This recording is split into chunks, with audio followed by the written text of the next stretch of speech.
We are learning about a fierce battle for a key town in southern Ukraine. It unfolded earlier this month in Voznesensk over the course of 2 days. Ukrainian defenders destroyed a much better equipped Russian force. And Chris Livesey went to the town and is now in Odessa. Chris, what happened in this battle? Good morning. Yeah, these volunteers are filling sandbags, bracing for a possible invasion because Russian warships have been spotted just over the horizon. Now, meanwhile, as this war grinds on, the Pentagon says more than 7,000 Russian troops have been killed since the start of the invasion, and a warning that some of these images may be disturbing. In Vladimir Putin's disinformation war, his own soldiers are victims.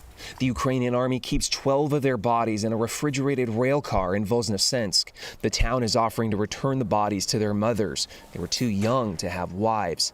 But the Russian military won't even acknowledge they exist, says this scout, codenamed Ghost. Russia is treating their own soldiers like meat, leaving them to rot, he says. Ukrainian troops here came up against a Russian invasion force that was armed to the teeth with heavy artillery and helicopters.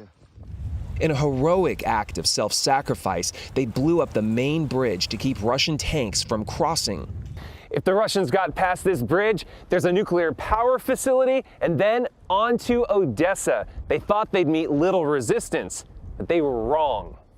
So the Russians were right over there in this town, on the other side of the bridge.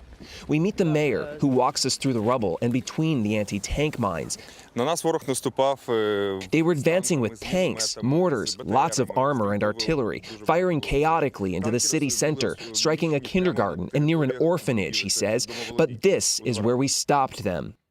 An astonishing tale of a sleepy country town without heavy weapons of its own who routed a Russian battalion.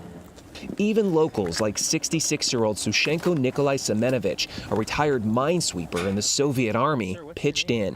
What did you do when the Russians were attacking? I jumped out and shot with my own rifle, he says. Our commander told me, "Get back in the basement, Grandpa," but my heart simply couldn't handle just sitting there.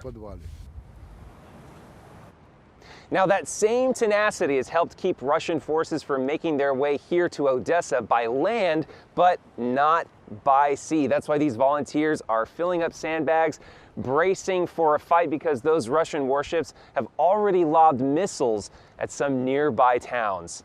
Gail? I'm in awe. Chris Livesey, they are still working very hard, and you're right. Those images were very disturbing. Thank you very much.